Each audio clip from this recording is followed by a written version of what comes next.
Welcome back. In this video, we're going to be doing steady 1D conduction heat transfer. So we're going to have three different problems. Each is a different type of situation, and the last problem is a little bit more difficult than the previous two. And so in the first problem, it says that hot water flows through a cast iron pipe with an average velocity. The pipe has an inner diameter and an outer diameter that is given, and the pipe is configured such that its 15 meters long section passes horizontally through the basement, which has an air temperature that is given. The water passes through the 15-meter long section of the cool basement, and the temperature drops from 70 degrees Celsius to 67 degrees Celsius. And the convection heat transfer at the inner surface of the pipe is given, but not the outer surface. At the outer surface, there's both convection and radiative heat transfer, so we need to combine those in H combined. And for this problem, density and specific heat of the water is given, and we can assume that they're constant. They first want us to find the rate of heat transfer through the pipe as water moves through the basement. So we need to find the rate of heat transfer, so Q dot. And for the second part, we need to draw the thermal resistance network. Typically, you want to draw the thermal resistance network first in order to find the rate of heat transfer. But for this problem, we're going to be using the open system equation because we have the water flowing, and we can use that information in order to solve. And so the third part of the problem wants us to find the combined heat transfer coefficient at the outer surface of the pipe. So we can only do that after we find the rate of heat transfer through the pipe, and we'll see why in a moment. So this is a sketch of a cross section of the pipe, and this is the direction of heat transfer. It is going axially through the pipe instead of horizontally through the 15-meter long section. And labeling the hot temperature, which is the inside water, and the cold temperature, which is the outside surface of the pipe.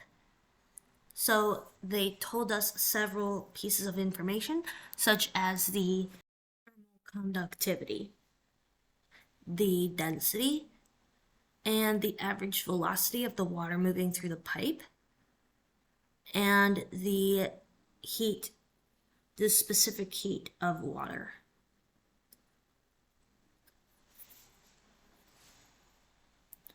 They told us the inner diameter, which we can divide by 2 for the inner radius and then convert to meters. And so they also give us the outer diameter.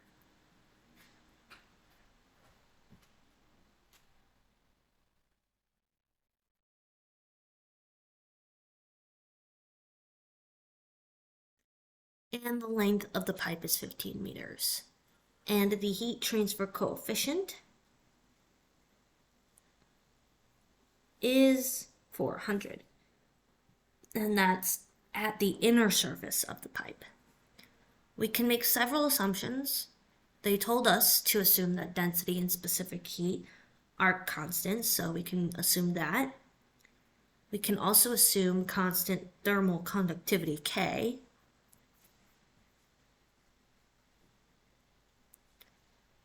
The heat transfer occurs radially through the pipe.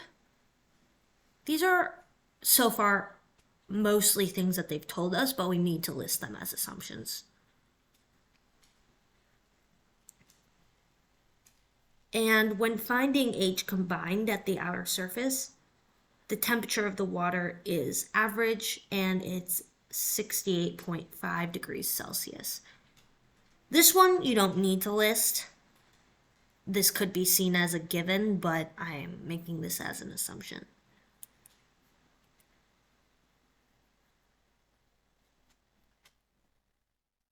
The most important assumption that you're going to be making is that it's 1D steady flow cylinder conduction. This assumption defines and restricts your equations that you're able to use. This is also a crucial one. Water is incompressible. Also, changes in potential energy and kinetic energy are about zero, so they're negligible. This will come in handy in the open system equation. So some of the key equations that we will need is the open system equation for energy conservation, so that's what that is. And then we need the equations for the resistances of a conductive cylinder and for convection. So then we also need the rate of heat transfer equation.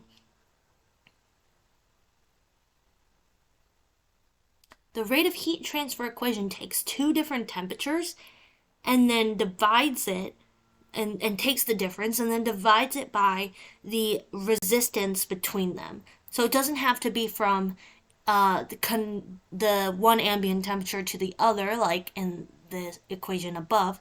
It can be from the inside of the cylinder to the outside of the cylinder, and then only taking the resistance of the cylinder, the conductive cylinder.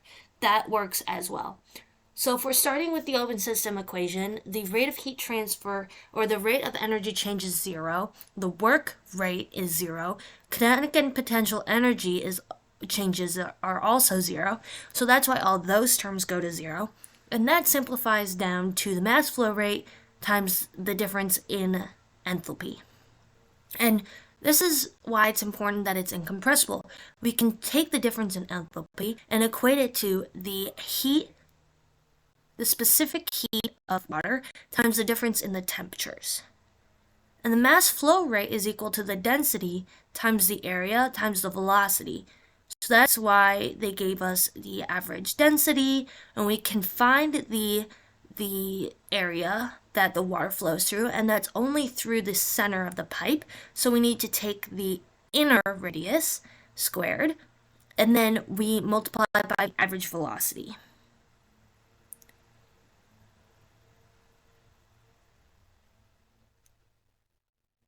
That's the density, that's the average velocity. And so the mass flow rate is 1.060875 kilograms per second. And the final temperature is the temperature out of the pipe. So that's going to be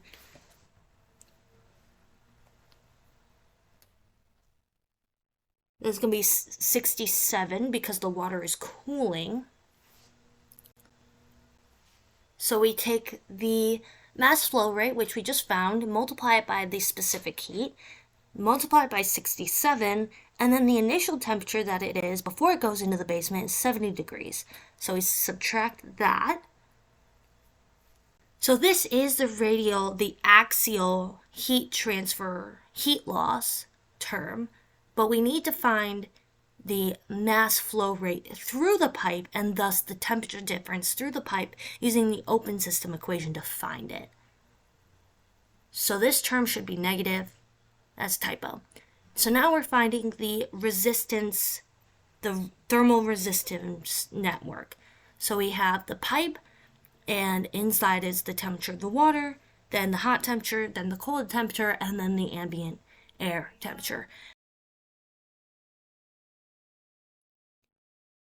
And you don't need to write these temperatures out. I'm just doing it for clarity so you understand where this thermal resistance network is coming from.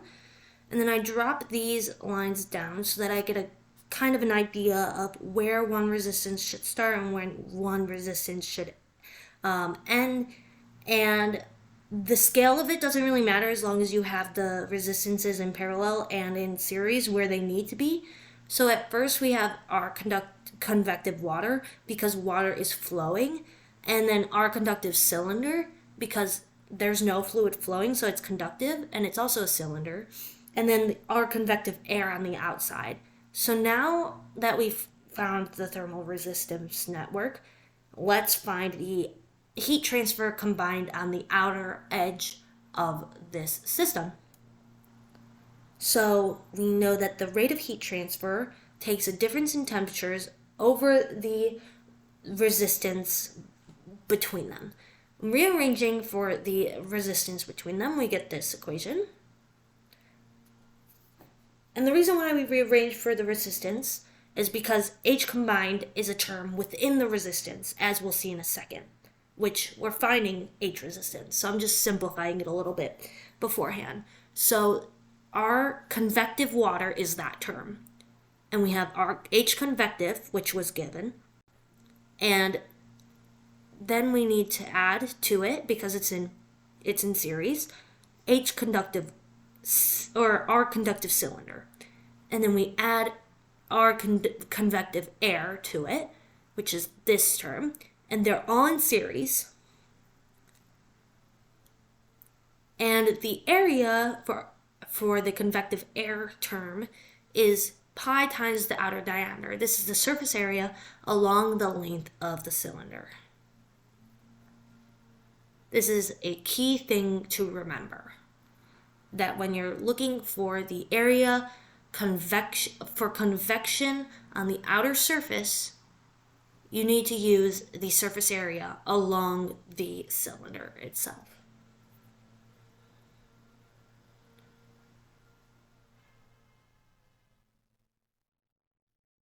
So now we're finding the resistance conductive for the cylinder using this equation. And these are all terms that we know, so it should be pretty simple.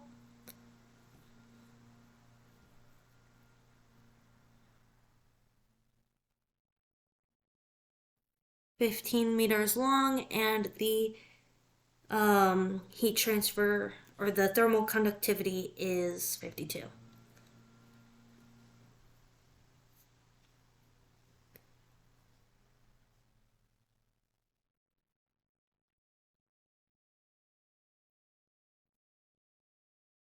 So now let's just rewrite the above our total equation, plugging in the values for both the convective terms.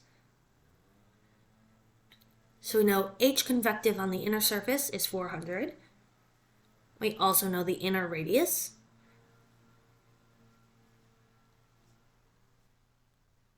And I'm just going to keep this as a variable for now, just for simplicity, so I don't have to move this large number around with about 8 decimal places.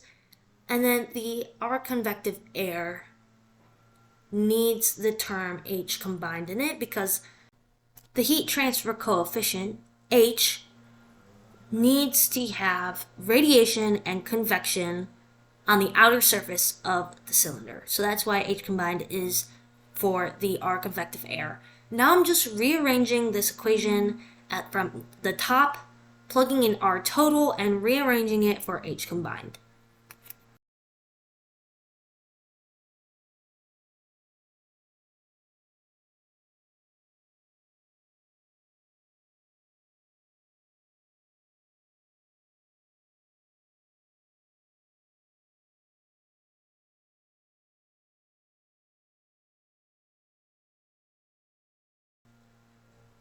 Now I'm going to take the inverse of both sides of the equation and multiply the right side by pi times 0.035.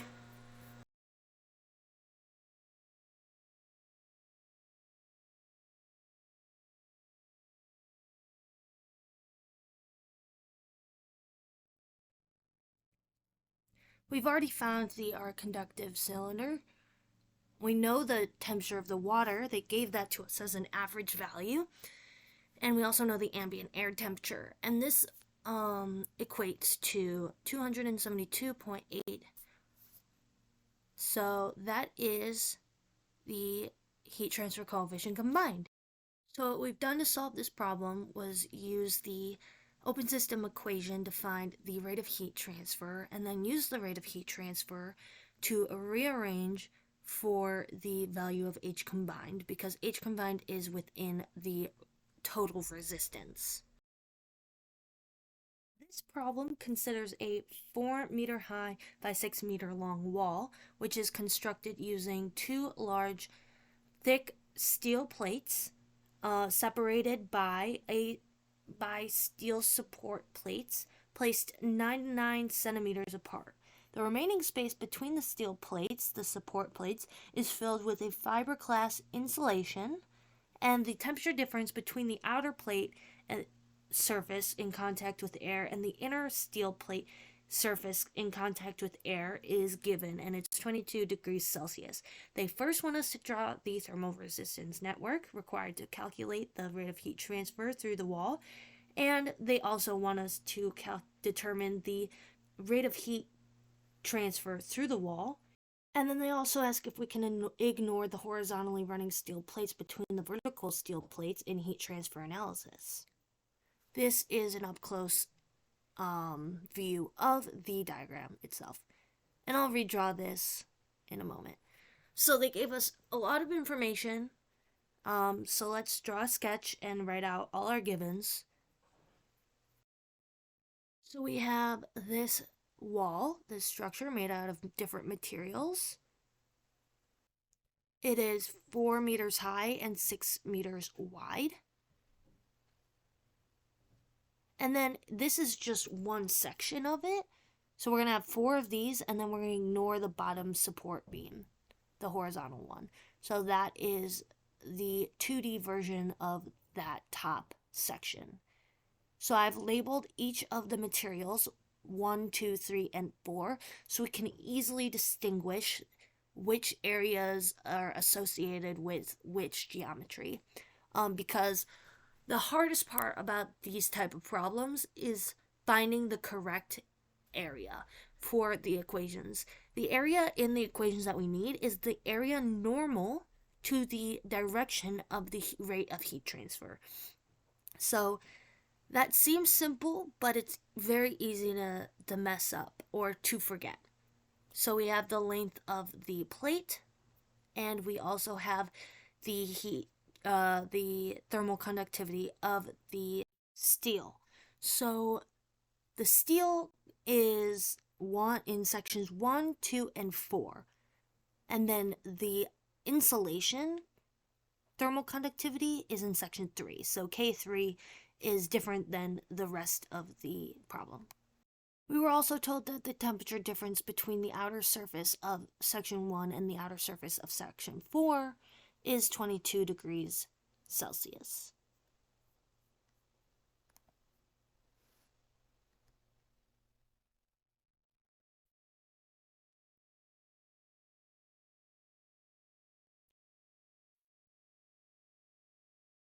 We also know the thickness of the support, which is 1 centimeter. It's equivalent to 0.01 meters, and the length of the support is 22 centimeters, which is 0.22 centimeters.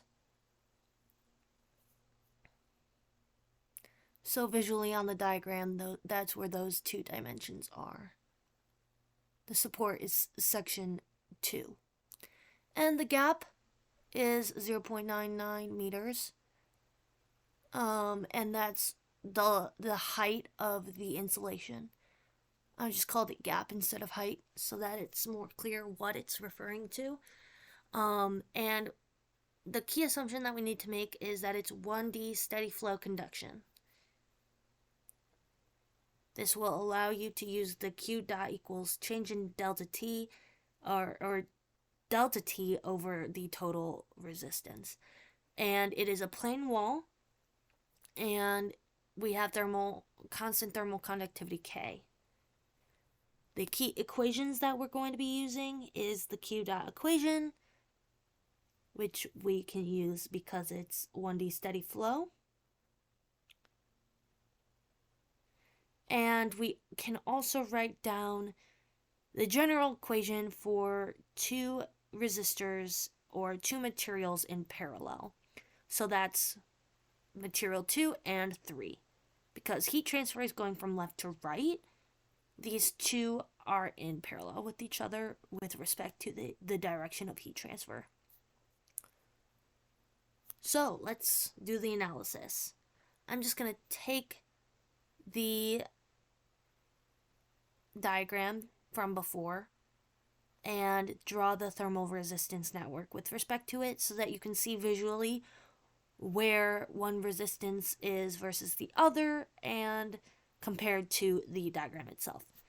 So the ambient air temperature on the left and the heat transfer coefficient on the left and the same on the right. Let's label those. We don't need to label those, but I'm going to do it. And then we've got the thermal resistance network on the bottom. And node 1 is different than section 1, and so is node 2, node 3, and section 2 and 3. They're different labels. So right now I'm just trying to make sure that they're pretty scaled to the image. It's not necessary if it's hard to draw the resistance of resistors, if it's too small of a section at your scale, as long as, like I said before, the resistors that are in series should be in series, and parallel should be in parallel. So sections 2 and 3 are in parallel. So I'm just drawing this as two resistors in parallel with the resistance conductive 2 and the resistance conductive 3 in parallel with each other. And then we've got the resistance for conduction section 4 between nodes 4 and 5. And then the ambient air temperature has a resistance convective, and that is the second convective resistance, because we also have resistance on the convective resistance on the left. So they only told us the change in temperature from the outer surface of 1 and the outer surface of 4. So really we only need the resistances, the conductive resistances. We don't need the convective resistances for this problem. And that's good because we don't have enough information to find the convective resistances. So just now I just copied over the diagram so that we can see our dimensions more clearly as we solve this problem. So the rate of heat transfer is equal to the change in temperature, and like I said before, this is only for conduction, so we only need to use the R conductive resistances.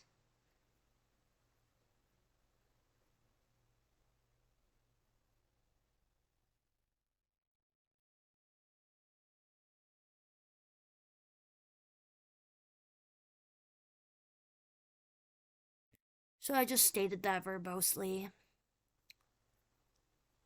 So those are the only resistances, the ones I just circled, that you need to know or solve for. So let's write out our total resistance that we need in order to solve this problem. We need the conductive 1. We need the two resistors in parallel, so we'll just call that R equivalent, and R conductive 4.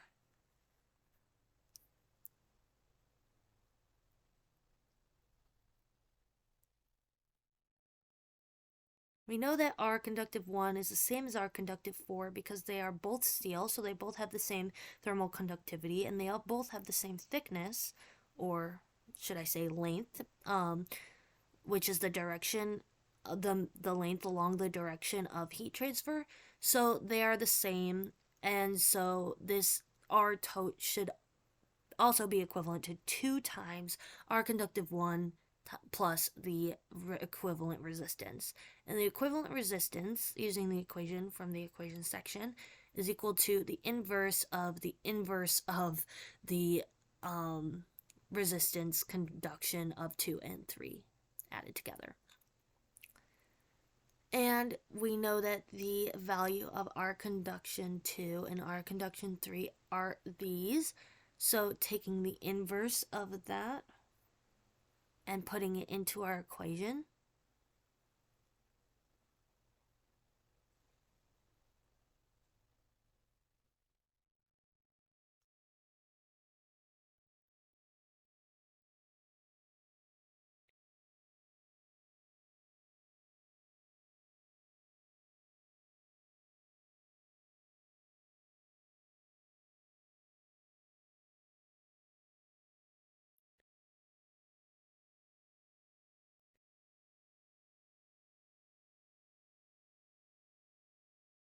the length of along the direction of heat transfer for section 2 and 3 is the same, and it's 0.22 meters.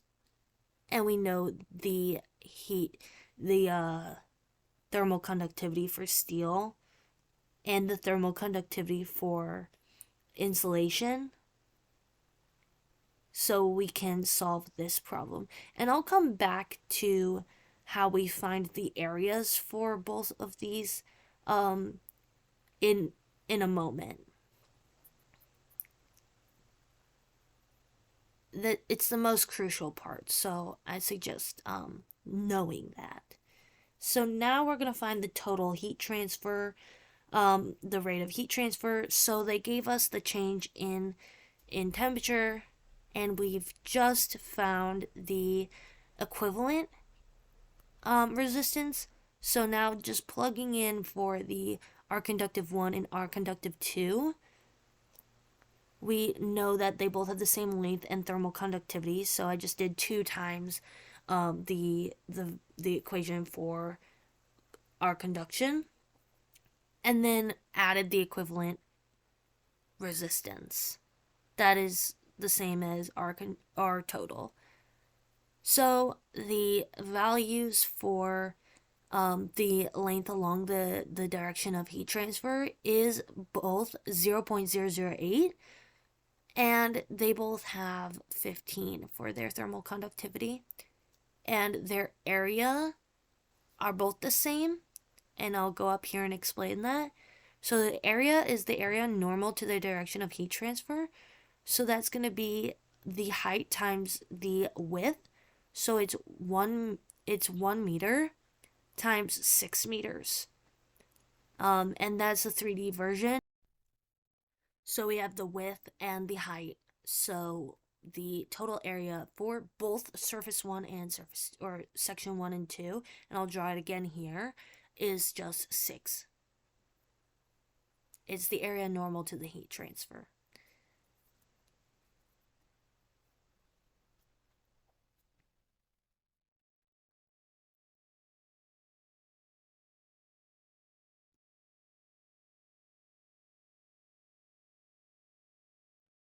And then just solving for the rate of heat transfer, we get 110.5 joules per second, but that's only for one section. We have 4 sections, and then we ignore the bottom support beam. Me personally, I wouldn't like to ignore this support beam because it changes the answer, and it doesn't make sense to ignore it, but in the solution key they ignore it, so let's just ignore it.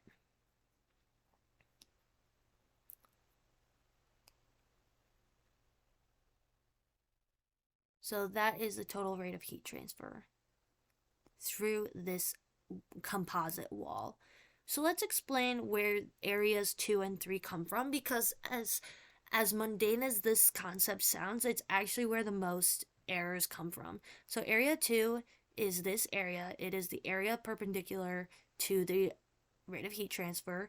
So it is 0.01 times 6. That is the area.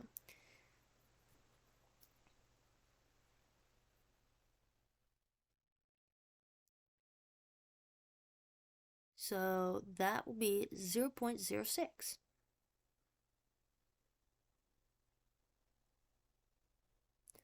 And the area for area 3 is the width times the thickness of area 3, or aka the height.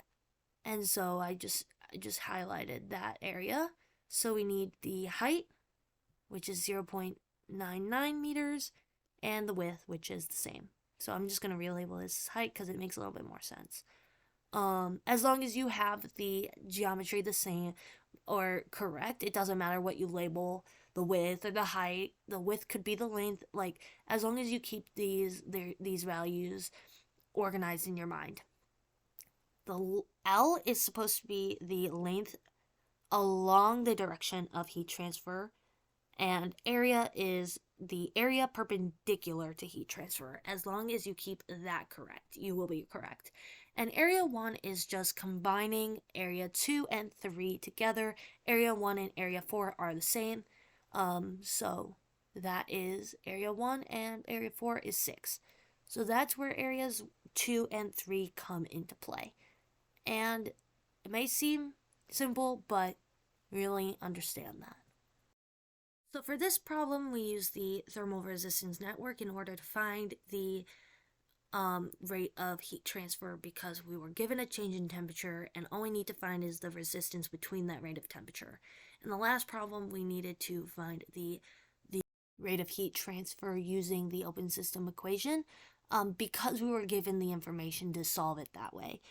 We knew that water was flowing. We were given the average velocity of it. There is no mass flow rate in this problem, so we need to use the information provided and this tactic instead of the other.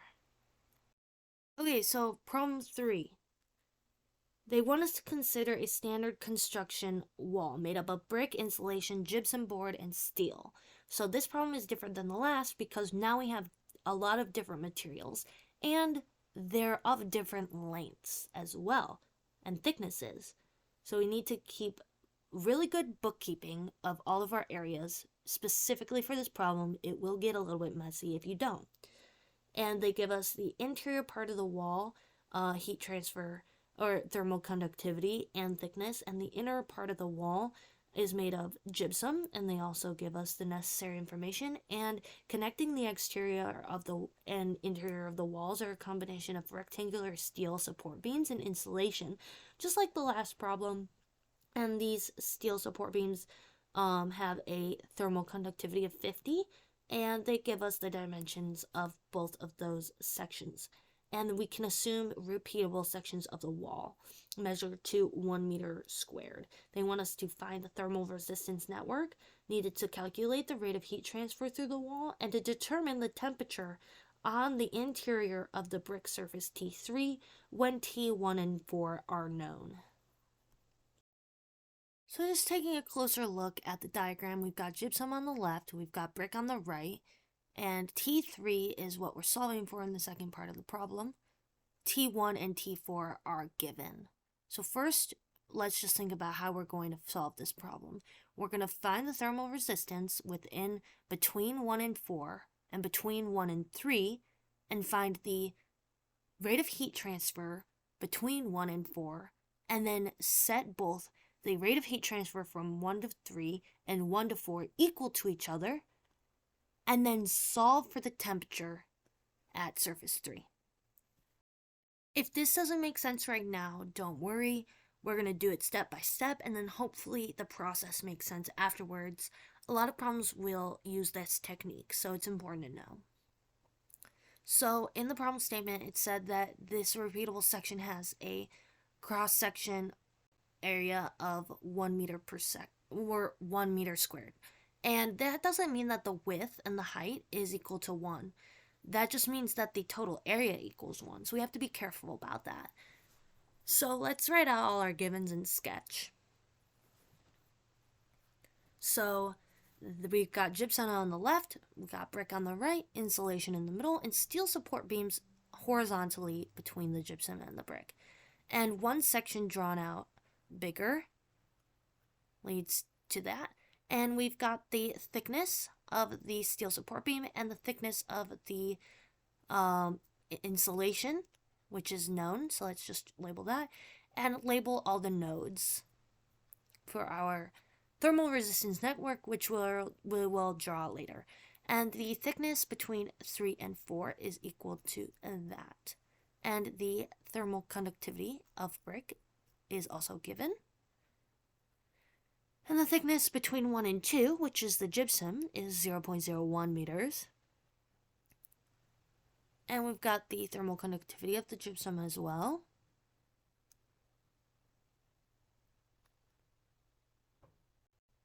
And the thickness of the insulation is given.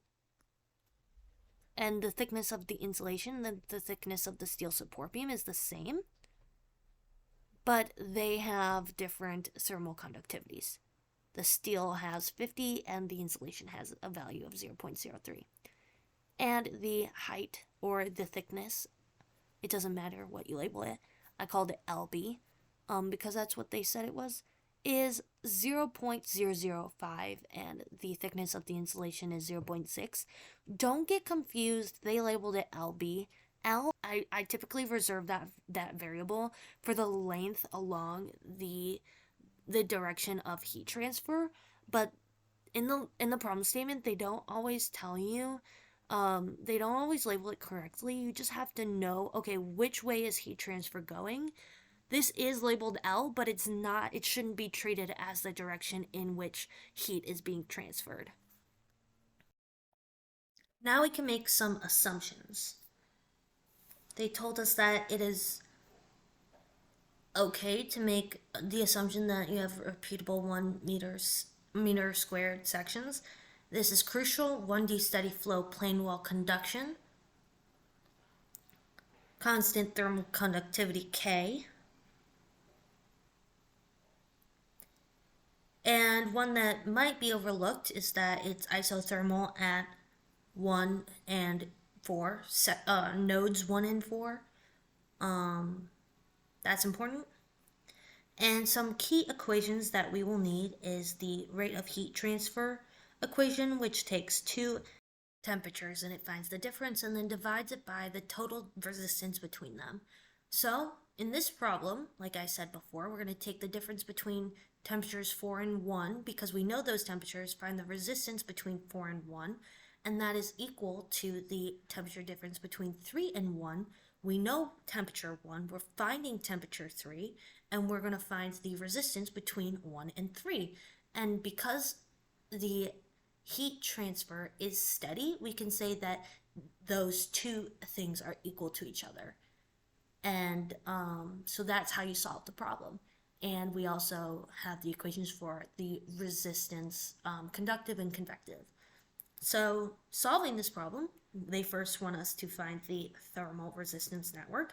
So I'm just going to label the diagram from above and have this. So let's just get it out of the way. What is height and what is width?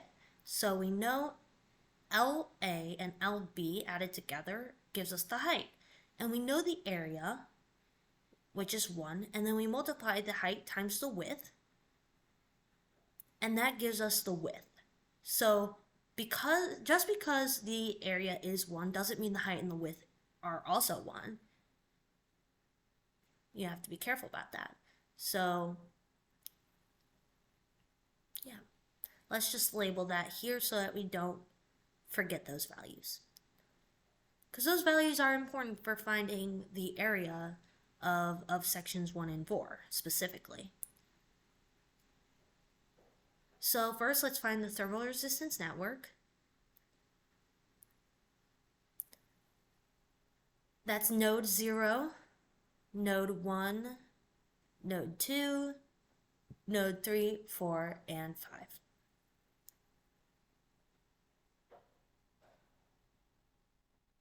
Just trying to space them out so that they are to scale a little bit, but it doesn't matter. That's the R convective 1, R conductive 1, and then we've got sections 2 and 3 in parallel, so drawing R conductive 2 and R conductive 3 in parallel, like so. And then we've got node 1, 2, and 3, let's label those, and then we've got the R conductive of section 4 and R convective 5, or 2, because we only have 2 R convectives. And so now we want to find T3. So going back to the equation from above and reiterating that we know the difference in temperature 4 and 1, we're looking for T3, we know T1, we first got to find, in order to solve this problem, the total resistance between 1 and 4 and the total resistance between 1 and 3. So the total resistance between 1 and 4 using the thermal resistance network is the R conductive 1 plus the equivalent resistance, which is those two resistances in parallel, plus R conductive 4. And R conductive 3 is the exact same, except it doesn't contain R conductive 4. Very simple. So now let's find what each of these values are. So our conductive 1 is equal to the length times the thermal conductivity times the area. The length is the direction along heat transfer, so that's 0.01. And this on the left is gypsum. So the K value of gypsum is 0.5.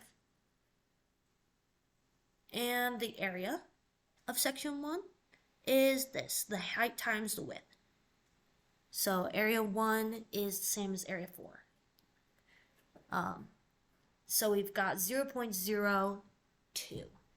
And then finding the inverse of our conductive 2, we have Ka on the top and length on the bottom. The length along the heat transfer is 0.8, and the value for K is the value for steel, because section 2 is made up of steel.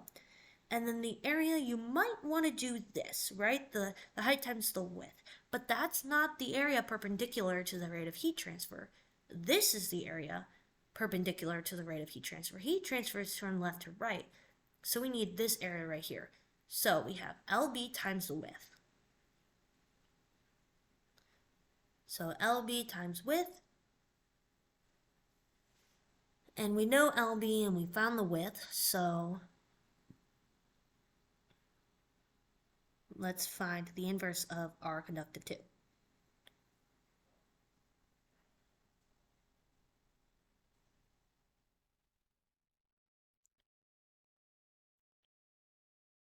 That equates to this value. And the inverse of our conductive 3 is equal to Ka over L. And L is the same as before. The length along the rate of heat transfer is the same for sections 2 and 3, so 0.08. And the value of K for the insulation is different than the value of K for the steel, so that's going to be 0.03. And then the area is equal to the length of A, or the height, times the width.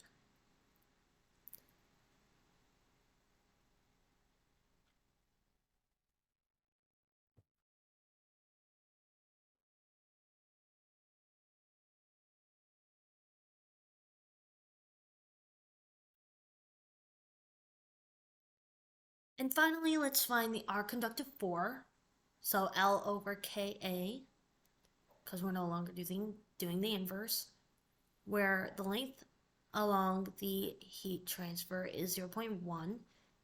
Caution, this is different than gypsum, which was 0.01. And the value of K for brick is 1. And the area, as we found for section 1, is the same for section 4, and it's equal to 1. And so we've got the value of our conductive 4. So now we can plug in all our knowns to find the total resistance from 1 to 4, and the total resistance from 1 to 3. And the reason why I didn't solve for R conductive 2 and R conductive 3, and I solved for the inverse of it, is so that I don't have to do extra math later on. It doesn't matter, as long as you remember that you need to take the inverse and plug it in correctly. So now R conductive 1 to 3 is the same, except it doesn't include R conductive 4. So it's just 0.1 less. So now we know that the rate of heat transfer is constant. So the rate of heat transfer from 4 to 1 is the same as the rate of heat transfer from 3 to 1.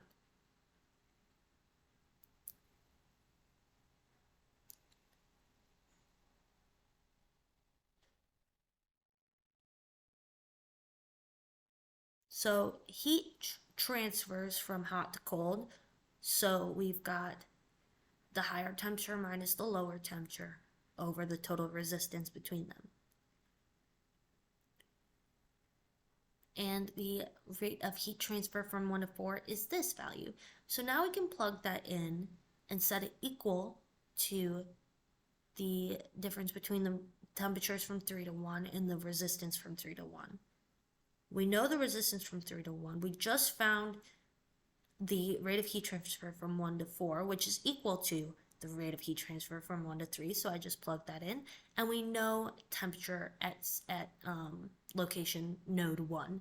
So we can rearrange everything and find T3.